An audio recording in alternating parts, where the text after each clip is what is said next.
remembering who you are, coming into alignment with who you are, working the bugs out of your vibration a little bit, feeling happier, contributing who you are, both with your words and with your beingness, bringing the experience that life has caused you to be here to this room, not just what life has caused you to be that you have let in and are manifesting, although there's a lot of that going on. You are amazing.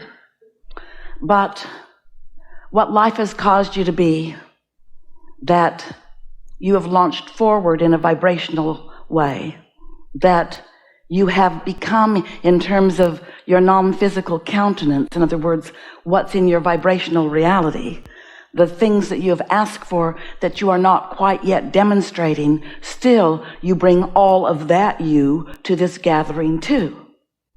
You are so much more than you ever know. No matter how close to alignment you become, you can't, from your human perspective, comprehend your you-ness. You don't understand your value, but we do. In fact, that's the battle that you fight with those like us, with your inner being, with your non-physical source all the time. You don't let yourself know your greatness, your wholeness, your goodness. You don't let your blessings in because you've got some bogus belief about yourself and about others, about both you and others, that causes you to hold vibrational patterns that don't really let you love the way you naturally love or know what you naturally know.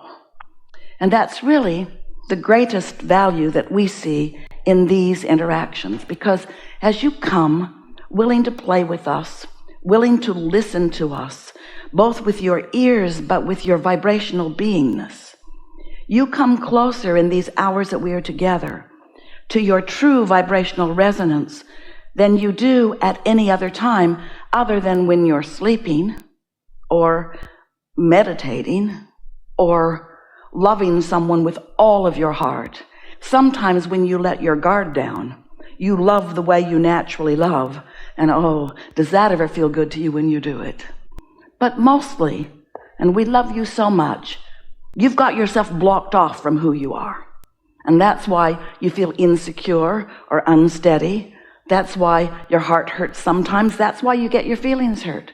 That's why someone, maybe not even deliberately wanting to hurt your feelings, can deliver a piece of information to you that hurts your feelings. They mean well when they tell you you've got spinach between your teeth, but it never feels good. It never feels good for someone to find some flaw in you and point it out to you for your own good.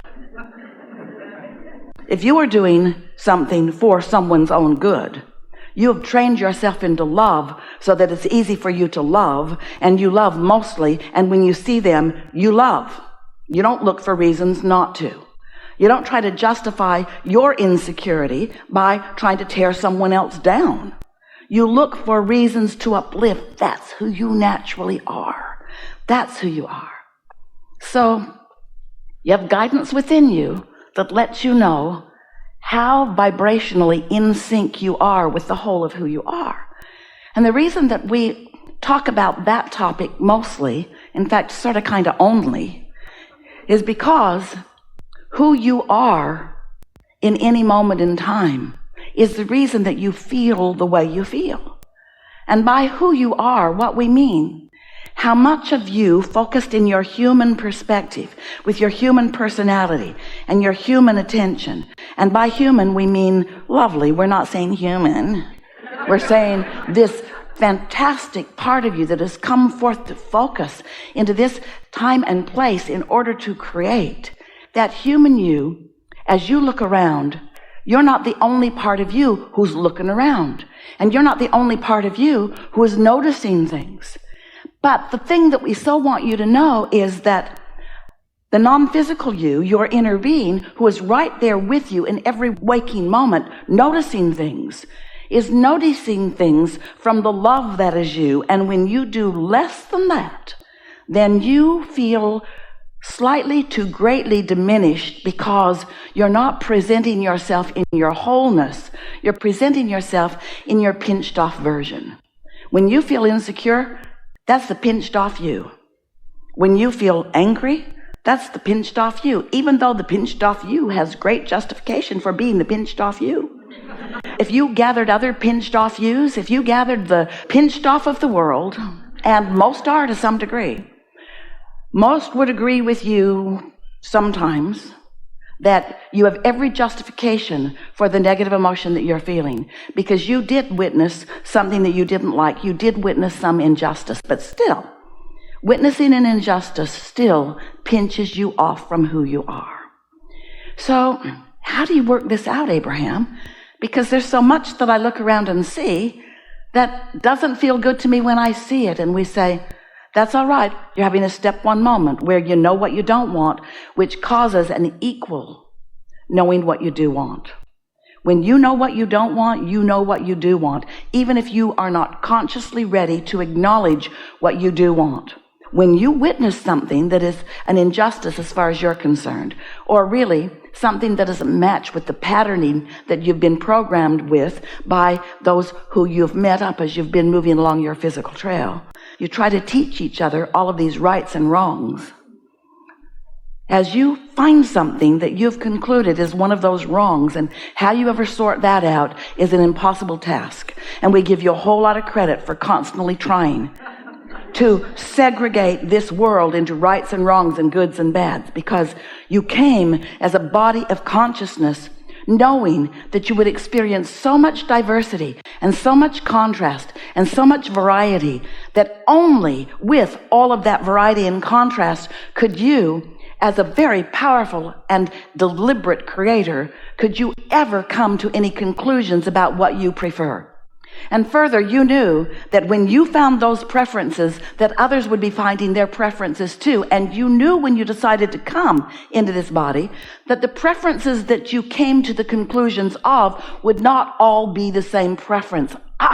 You knew that. You knew that you would want from your unique perspective, and you knew that others would too. And you never intended for a moment to try to corral them into some way of thinking. You never expected to be someone who would move beliefs among the population. Instead, you knew that you would honor the beliefs of the variety of the masses, and that from that collective experience that you would come to your personal conclusions, just in the same way that the artist stands before his canvas with his palette of colors and textures and makes his individual choices about what colors he chooses and when he chooses them and where he places them in his picture. That's exactly what you intended to do. And not one of you said, I'll go forth and wait for them all to get a clear view, and then I will come forth and I will do exactly as, let's see, which group of them should I follow? There seems to be rivers and currents of decisions, most of them hateful, most of them pushing against each other. You did not say, I will come and I will join the loudest group. I will join the group that pushes against in the strongest, most effective way. You said, I'll come, I'll live, I'll feel, I'll decide. And most of all, you said, I will feel the perspective of my inner being, who has lived so long with me and who has come to know and be so much with me. And I will choose that which resonates most deeply with who I am, which means you intended to choose upliftment and love for others and for yourself. And that's the piece that we most want to emphasize with you as we're playing together with you today, because you just can't be mad at somebody else without shooting yourself in the foot. And you intended to feel good about you. You intended to let the whole of who you are flow into your experience. And so that's what we are after as we are playing here together today. We want you to realize who you are. We want you to find clarity about who you are. We want you to remember who you are. And most of all, we want you to practice being who you are. Have you been listening to us for a while? You said you're new, but you're new here, but you're not new to all of this, are you? You've been reading and listening and knowing and measuring your newfound understanding against your own magnificent life experience. And so we know that you have a strong basis of understanding. And even if you are relatively new here, you'll catch on fast, because this is not a difficult thing to know. And because your inner being already knows it and has been guiding you toward knowing it. And so much of what you hear here today, you will feel resonance with. You will feel a familiarity about it, because it's truly what you know to be.